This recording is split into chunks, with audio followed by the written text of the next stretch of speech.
5장 1절에서부터 예수님 바로 명절 때 예루살렘에 올라가서 베데스다 연못에서 38년 된 병자를 일으켜 세우셨던 것을 보게 됩니다. 그런데 바로 이 일로 인하여서 당시 종교적 기득권을 가지고 있었던 바리새인들로부터 예수님은 정치적으로 또 종교적으로 큰 소용돌이에 빠지게 된 것을 보게 됩니다. 이 사건으로 인해서 바리새인들이 예수님을 박해하게 된 이유는 두 가지였습니다. 첫 번째 이유는 5장 16절에 이렇게 밝히고 있는데요. 그러므로 안식일에 이러한 일을 행하신다 하여 유대인들이 예수를 박해하게 된지라. 그러니까 안식일에 이러한 일을 행하신다 하여서 예수님께서 38년 된 병자를 이렇게 세우셨는데 그날이 곧 안식일이었다라고 하는 거예요. 우리가 지난주에도 잠깐 말씀을 드렸지만은 유대인들은 안식을 굉장히 중요하게 생각했죠. 그것은 바로 율법 때문이었어요. 우리가 십계명에 보면은 그 율법의 근간 또 모든 기초를 이루고 있는 이 십계명 그 가운데 사계명에 보면은 안식일을 기억하여 거룩히 지키라라고 명하고 있어요. 또 우리가 지난 시간에 보았듯이 예레미야 선지자와 또 느헤미야 선지자가 강조했던 게 뭐였어요? 안식일이었잖아요. 그래서 분명히 우리 하나님께서 너희들이 안식일을 기억하여 거룩히 지키면은 하나님이 약속하신 그 가나안 땅에서 너희들이 영원토록 살 것이지만은 너희들이 그 안식일을 기억하여 거룩히 지키지 않는다면은 우리 하나님께서 그 성문에 불을 놔버리겠다라고 했어요. 그래서 그 예레미야 선지자의 예언대로 그 성문에 불이 나서 그 하나님의 예루살렘 도성이 다 불타버리고 말았고 결국은 그들은 바벨론 포로로 끌려갈 수밖에 없었어요. 물론 70년의 바벨론 그 포로의 기간이 끝나자 다시 그들은 돌아왔지만 말입니다. 그런데 이러한 엄청난 학습의 효과가 그들의 있었음에도 불구하고 느헤미야 선지자 때 또 어떤 일들이 계속해서 벌어지고 있었어요. 분명히 그들이 안식일을 범함을 통하여서 나라를 빼앗기고 성전이 불타는 그런 엄청난 고통을 그들이 경험했음에도 불구하고 다시금 포로에서 돌아와서도 여전히 그 일들이 자행되고 있었던 거예요. 안식일에 그들이 짐을 들고 성문을 달라가면서 물건을 사고 팔는 그러한 일들이 계속해서 벌어지고 있었다는 거예요. 그래서 느헤미야 선지자가 그 과거를 회상하면서 너희들이 어찌하여서 바벨론 포로로 끌려갈 수밖에 없었느냐? 바로 안식일 준수 때문이 아니었냐라고 하면서 백성들에게 그 안식일 준수할 것을 명하죠. 그런데도 불구하고 여전히 먹고 사는 그 일들 때문에 안식일을 준수하지 아니하고 계속해서 물건 사고 팔는 그 일을 범하고 있단 말입니다. 그래서 느헤미야 선지자가 결단한 게 뭐였어요? 안식일에 아예 성문을 그냥 꽝 하고 닫아버렸던 거예요. 이처럼 안식일은 이스라엘 백성에게서 굉장히 중요한 문제였단 말입니다. 그리고 오늘 그 당시 종교적인 지도자들이었던 바리새인들 역시 그 안식일을 중요하게 생각했어요. 근데 오늘 그들의 관점에서 예수님이 안식일을 지킨 거예요? 지키지 않는 거예요? 지키지 않았다는 거예요? 그들의 생각이 분명히 안식일은 어떠한 짐도 지지 말아야 하는데 그들의 생각에는 근데 오늘 38년 된 병자는 예수님께서 일어나 내 짐을 들고 일어나 걸으라 라고 해서 자기가 38년 동안 그 누워있었던 그 짐을 들었단 말이에요. 그래서 그것 때문에 안식일 범했다라고 생각했고 예수님은 그렇게 누워있는 사람을 또 일으켜 세웠다라고 해서 안식일을 범한 죄로 생각했다는 거예요. 참 들어도 어이가 없네요. 그러나 예수님은 반대였죠. 오히려 내 아버지께서 지금까지 일하시니 나도 일하신다라고 했어요. 그래서 비록 안식일을 포함해서 모든 날들 동안에 아버지께서 하신 일이 뭐였어요? 영혼을 살리는 일이었어요. 영혼을 살리는 일. 그래서 비록 그날이 안식일이라 할지라도 영혼을 살리는 일이라면 날과 상관없이 우리 주님은 어떠한 일들인지 감당하셔야만 했던 거예요. 근데 그들은 어때요? 우리 주님께서 너희가 아끼는 그 양입니까? 염소입니까? 그것이 구덩이에 빠졌다면은 너희들은 그것을 빼내지 않겠느냐? 그것을 살리지 않겠느냐? 그들은 그렇다는 거예요. 근데 그 죽은 그 38년이나 그렇게 고통스러운 삶을 살았던 그 사람을 일으켜 세우는 것이 어찌 그것이 안식일을 범하는 일이겠느냐 하는 거예요. 또 그 안식일의 주인이 누구였어요? 실상 예수님이셨잖아요.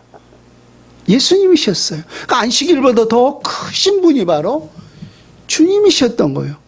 또 주님은 철저하게 안식을 범하는 것이 아니라 안식일을 준수했던 사실을 볼 수가 있어요. 그러나 자기들의 그 율법을 잘못 해석하는 그 개념으로 인하여서 예수님이 그 일을 행했다라고 해서 예수님의 안식일을 범한 자라고 생각해서 그것 때문에 예수님을 소위 박해하고 있었던 거죠. 예수님을 박해하게 된 두 번째 이유는 18절이죠. 18절 하반절에 보면은 하나님을 자기의 친아버지라 하여 자기를 하나님과 동등으로 삼으심이로라. 예수님이 뭐라고 말씀하셨어요? 하나님이 자기의 친아버지라고 말씀하셨고 또 나는 하나님의 아들이라. 또 하나님과 동등대다라고 했어요. 하나님과 동등대다라고 하면은 하나님이라는 말씀인 거죠. 그러니까 그렇게 주장하고 있으니까 그러니까 이 바리새인들은 예수님을 하나님의 아들로 인정하지 않잖아요. 그러니까 어떻게 생각하고 있어요? 둘 중 하나죠. 하나는 미친 사람. 그죠? 실제적으로 보면 요한복음 10장 20절에 보면은 예수님을 향해서 그들이 하는 말에 그가 귀신들로 미쳤거늘 어찌하여 그 말을 듣느냐라고 있어요. 여러분 혹시 옛날에 보면은 약간 그 귀신 들려서 이상한 소리 하는 사람들이 있어요. 동네 어기마다. 귀신 들려서 미친 사람들을 보면은 정말로 말도 안 되는 소리 헛소리를 하고 있는 것을 보게 돼요. 그래서 예수님도 내가 하나님의 아들이다. 나는 하나님과 동등대다라고 말하니까 그것을 인정하지 않는 사람들은 좀 미친 거 아니야? 그렇게 볼 수밖에 없었던 거죠. 또 만약 정말로 저자가 그들이 하는 말이 바리새인들이 하는 말이 저자가 정말로 제정신으로 그렇게 말을 했다면은 이것은 어떤 죄에 해당하는 거예요? 자기가 하나님의 아들이라고 말하니까 신성 모독죄에 해당하는 것이겠죠.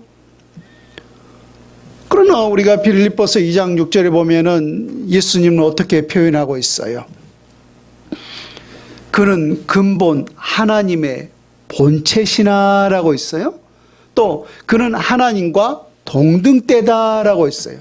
그래서 그는 근본 하나님의 본체시요 또 하나님과 동등대나 그 동등됨을 여기지 아니하시고 이 땅에 우리와 동일한 육체를 가지고 이 땅에 오셨다라고 있어요.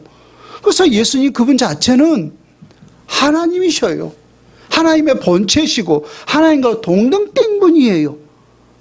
근데 그거 사실을 인정하지 않았던 오늘 바리새인들은 하나님의 아들이 있다라고 하는 그것 때문에 소위 예수님을 박해하기 시작했던 거예요. 안식일을 범했다. 하나님의 아들이라고 했다. 라고 하는 그 두 가지 이유 때문에 그때부터 오늘 예수님은 오늘 바리새인들의 소위 눈에 가시가 되어서 지금 계속해서 이 핍박의 대상이 되었던 것입니다. 지금 오늘 바로 이런 상황 속에서 오늘 본문이 이어지고 있는데, 이런 상황 속에서 예수님은 그들을 향해서 내가 지금 어떤 존재이고 또 어떤 사역을 하며 내가 이 땅에서 어떤 권한을 가지고 있는지 예수님이 자신의 그 사역의 정당성을 소위 변론한다라고 할까요? 아니면 주장한다라고 할까요? 오늘 그들에게 내가 지금 어떠한 존재이고 나는 이 땅에서 어떠한 사역을 하고 있는지 소위 그들에게 지금 오늘 변론하고 있는 것을 보게 돼요. 한 두 가지만 오늘 여러분들에게 말씀을 드리고 싶은데, 첫 번째는 예수님께서 행하신 모든 사역은 곧 하나님 아버지의 사역이라는 주장이에요. 그러니까 예수님께서 이 모든 일들을 행하셨지만은 그 사역은 예수님 자체 독단적인 사역이 아니라 아버지께서 함께 하시는 하나님 아버지의 사역이라는 주장이라는 거예요. 자, 본문 19절과 20절 말씀을 보세요. 그러므로, 아까 말했죠. 그러므로라고 하는 것은 그렇게 예수 그리스도를 핍박하는 그러한 일 때문에, 그래서 예수님께서 이 말을 하신다는 그 말씀이에요. 그러므로 예수께서 그들에게 이르시되 내가 진실로 진실로 너희에게 이르노니 아들이 아버지께서 하시는 일을 보지 않고는 아무것도 스스로 할 수 없나니 아버지께서 행하시는 그것을 아들도 그와 같이 행하느니라. 아버지께서 아들을 사랑하사 자기가 행하시는 것을 다 아들에게 보이시고 또 그보다 더 큰 일을 보이사 너희로 놀랍게 여기게 하시리라. 계속해서 반복되는 단어가 예수님이 하시는 말씀이 아버지께서 보이시고 아버지께서 알게 하시고 아버지께서 행하시는 그 모든 사역을 지금 행하신다라고 주장하고 있어요. 여러분, 우리 기독교의 교리 중에 신비한 교리 중에 하나가 바로 삼위일체 하나님이라는 용어예요. 그러니까 성경에는 삼위일체라는 말은 등장하지 않아요. 그러나 성경에 나타나시는 그 하나님을, 성부, 성자, 성령, 그 삼위 하나님을 어떤 분인가라고 우리가 설명할 수 있는 가장 적합한 단어가 있다면은 저는 그것이 바로 삼위일체 하나님이라는 단어라고 확신합니다. 그러니까 성부 하나님, 성자 예수님, 우리가 이제 성령 하나님이라고 말을 하죠. 근데 이처럼 삼위, 그러니까 각각의 위치와 각각의 인격적인 존재가 분명히 존재해요. 그러니까 성부 하나님, 성자 예수님, 성령 하나님, 분명히 각각 인격적인 존재가 각각의 위치로서 존재하고 있단 말입니다. 그렇다면 우리 생각에는 이건 세 분으로 보죠. 그렇잖아요. 이 각각의 인격이 있고 각각의 그 존재가 따로 있다면은 그것은 우리는 세 분으로 생각할 수 있잖아요. 근데 성경은 하나님은 세 분이라고 말씀하고 있어요? 아니면 하나님은 한 분이라고 말씀하고 있어요? 하나님은 한 분이시라고 말씀을 하고 있어요. 그래서 이게 신비한 부분이라는 거예요. 신비한 부분. 우리 인간의 이성으로 우리가 이해되지 않고 우리 인간의 이성으로 쉽게 받아들일 수 없는 부분이라는 거예요. 그래서 신비한 그 하나님의 그 영역의 부분이 바로 삼위일체 하나님이시라는 거예요. 오늘 그 요한복음 10장 30절에도 보면은 어떻게 기록하고 있냐면은 나와 아버지는 둘이 아니라 하나이니라라고 말씀하셨어요. 하나이니라. 그러니까 각각의 위치와 각각의 인격이 존재함에도 불구하고 하나님은 세 분이 아니라 한 분이라는 거예요. 한 분. 하나였는 거예요. 하나. 그러므로 예수님의 이 모든 사역은 성자 예수님의 그 어떠한 사역들도 독단적인 사역이 아니라 성부 하나님께서 함께 하시는 동역의 사역이었다는 거예요. 동역의 사역이었다는 것. 자, 그것을 볼 수 있는 구절이 있는데요. 우리 요한복음 14장으로 가보세요. 요한복음 14장 6절부터 한번 보세요. 요한복음 14장 6절에 보면은 예수께서 이르시되 내가 곧 길이요 진리요 생명이니 나로 말미암지 않고는 아버지께로 올 자가 없느니라. 너희가 나를 알았더라면 내 아버지도 알았으리로다.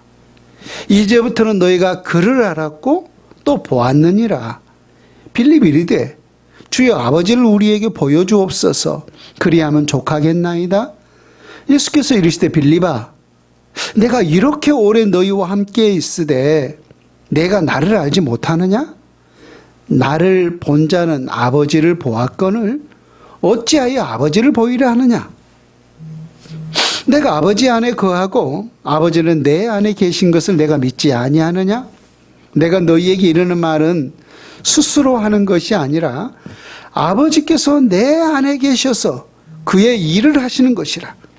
내가 아버지 안에 거하고 아버지께서 내 안에 계심을 믿으라. 그렇지 못하겠거든 행하는 그 일로 말미암아 나를 믿으라. 여러분 10절을 다시 보세요. 10절을 보면은 내가 아버지 안에 거하고 아버지는 내 안에 계신 것을 내가 믿지 아니하느냐. 내가 너희에게 이르는 말은 스스로 하는 것이 아니라 아버지께서 내 안에 계셔서 그의 일을 하시는 것이라 라고 했어요. 예수님께서 회당에서 가르치시기도 하고 때로는 바다 위에서 배를 띄워놓고 가르치시기도 하고 때로는 산 위에서 많은 무리들을 모아놓고 설교를 하기도 하셨잖아요. 그래서 가르치고 설교하시면서 그것을 통해서 천국 복음을 증거하셨단 말입니다. 많은 말씀을 하셨죠. 근데 그 모든 말씀들이 예수님의 어떤 자의적인 생각에 의해서 하시는 말씀이었는가? 아니면은 친히 아버지께서 다 부탁하신 아버지의 말씀이셨는가라고 하는 거예요. 어떤 말씀도 예수님 스스로 하시는 말씀이 오셨다는 거예요. 아버지께서 내 안에 계셔서 나를 통하여서 아버지께서 말씀하시는 것이니라 라고 말씀하셨어요. 뿐만이 아니죠. 예수님 얼마나 많은 이적과 기적이 놀라운 역사를 일으키셨습니까? 우리가 요한복음에만 보더라도 지금 두 가지 기적이 지금 일어나고 있죠. 표적이 일어나고 있죠. 물이 변하여 포도주가 되게 하는 표적, 또 오늘 38년 된 명절을 일으키는 표적. 근데 이 모든 역사들을 일으키셨는데 지금 예수님의 독단적인 것에 의해서 예수님 홀로 일으키시는 사역이었던 거예요? 아니면은 아버지께서, 하나님 아버지께서, 성부 하나님께서 내 안에 계셔서 나를 통해서 하나님이 일하셨다라고 주장하고 있는 거예요. 그렇죠?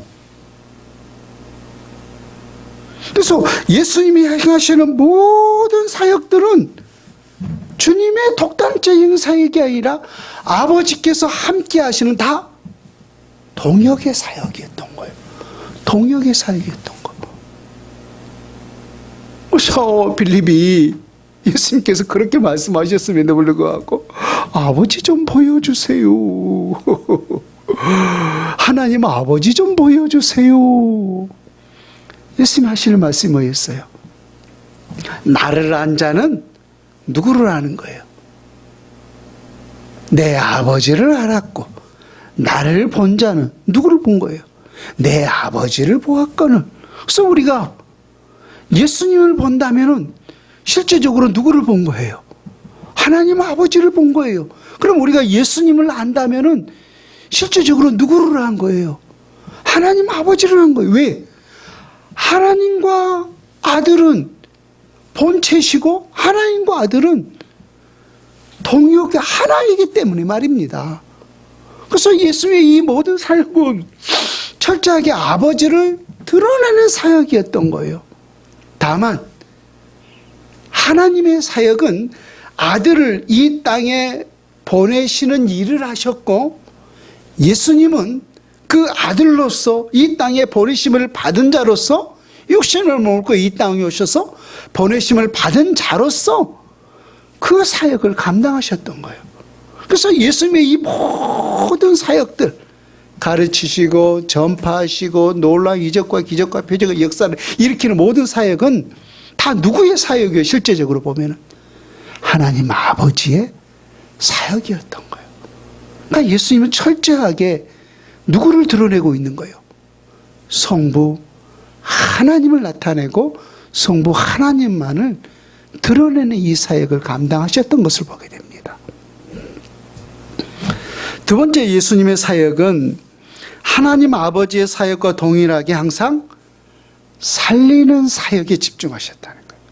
아버지도 우리가 지난주에도 그랬잖아요. 내 아버지께서 일하시니, 창조 이래로 지금까지 일하시니 나도 안식일이라 할지라도 나도 그 일을 행하신다라고 했죠. 근데 아버지께서 행하시는 그 일, 또 예수님께 행하시는 그 일이 뭐였어요? 죽이는 일이었어요? 살리는 일이었어요? 살리는 일이었죠. 그래서 내 아버지께서 지금까지 그 살리는 사역을 하며 예수님도 아버지와 동일하게 그 살리는 사역에 집중하고 있다라고 하는 사실을 말씀하고 있었던 거예요. 자, 21절 말씀을 보세요. 요한복음 5장 21절 돌아가서, 아버지께서 죽은 자들을 일으켜 살리신 같이 아들도 자기가 원하는 자들을 살리느니라. 그러니까 아버지께서 죽은 자들을 살리신 같이 아들도 지금 살리는 그 사역을 하셨다라고 있는데, 죽은 자들을 살리는 사역이 무엇인가 우리가 조금 생각해 볼 필요가 있어요.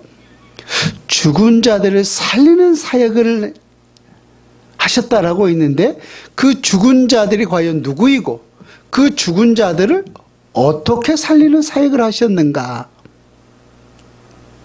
물론 성경에 보면 예수님께서 죽은 자를 살리는 사역이 있어요. 그 가운데 대표적으로 여러분들이 알만한 게 누구예요? 죽은 나사로. 그렇죠? 나사로가 죽은 지 며칠 지났어요? 사흘입니까? 나흘입니까? 나흘이죠. 나흘이나 지나서 썩어 냄새까지 난다라고 했어요. 그런데 불구하고 우리 주님께서는 그 무덤을 향해서 나사로야 나오너라 라고 했어요. 그래서 그 배로 동인 채로, 아이고 무서웠겠다. 배로 동인 채로 그 무덤에서 걸어 나왔던 거예요. 그렇다면 우리 주님께서 또 아버지께서 죽은 자를 살리는 그 사역을 집중하셨다라고 있는데, 오늘 나사로와 같이 그렇게 육신적으로 죽었던 그 사람을 살리는 그 사역을 말씀하셨는가? 아니면은 영원히 죽은, 비록 우리의 육신이 살아있다 할지라도 영원히 죽은 그 영혼을 다시 살리는 그 사역에 집중하셨는가? 오늘 좀 더 구체적으로 살펴볼 필요가 있어요. 이건 보세요. 나사로가 분명히 그 당시에 다시 살아났겠죠? 그러나 지금은 나사로가 영원히 살았을까요? 아니죠. 육신적으로 그 나사로는 비록 다시 살았다 할지라도 분명히 또 죽을 수밖에 없었을 것입니다. 그렇다면 우리 주님께서 아버지께서 죽은 자를 다시 살리신 같이 아들도 그 사역에 집중하셨다라고 있는데, 예수님께서 다시 살리는 그 사역에 집중했던 것은 영혼을 살리는 그 사역에 집중하셨던 거죠. 영혼을 살리는 그 사역에. 그렇다면 이 영혼을 살리는 방법이 무엇인가? 계속해서 오늘 본문 24절과 25절 말씀을 한번 보세요. 영혼을 살리는 방법이 무엇인가?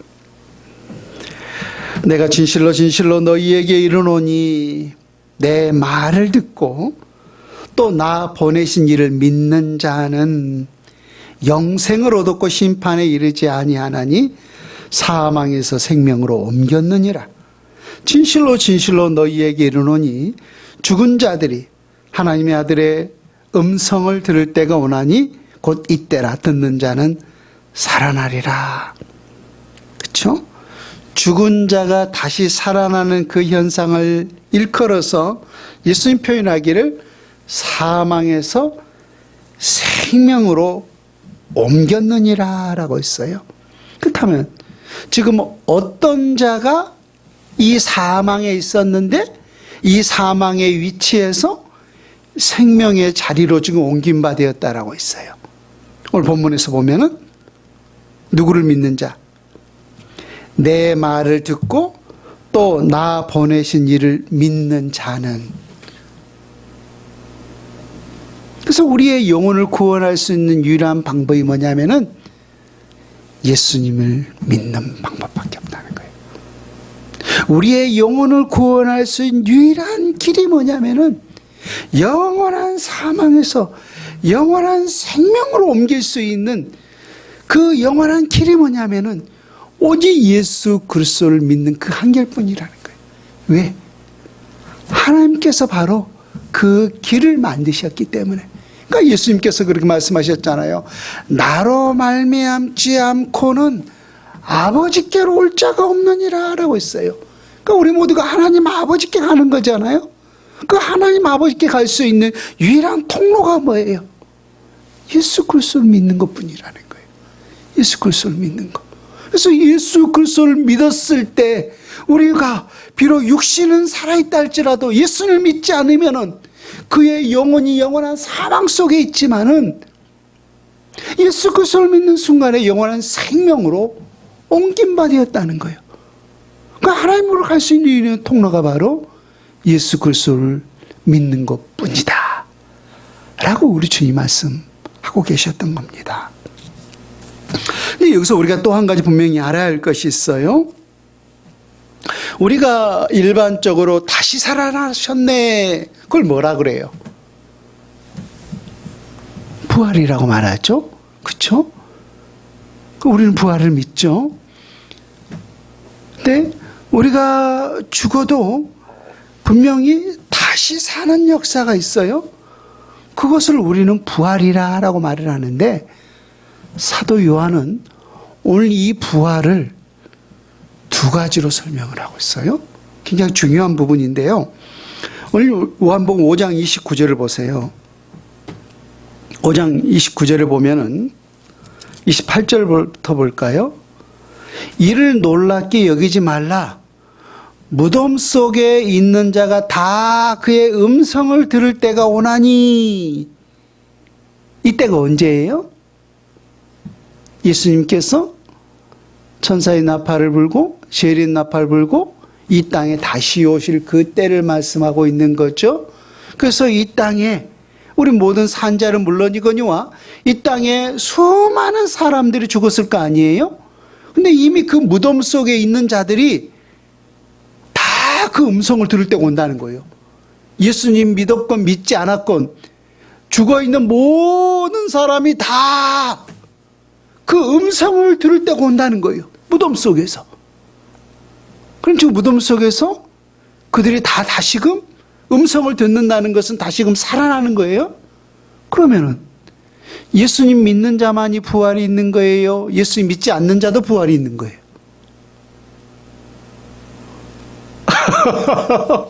다시 사는 것 자체가 부활이잖아요. 그러니까 믿는 자도 부활이 있지만은 믿지 않는 자도 분명히 다시 사는 부활이 있어요. 저 이상하게 생각하지 마세요. 근데 여러분 보세요. 29절에 보면은 자, 선한 일을 행한 자는 생명의 부활로 악한 일을 행한 자는 심판의 부활로 나오리라라고 말씀하셨어요.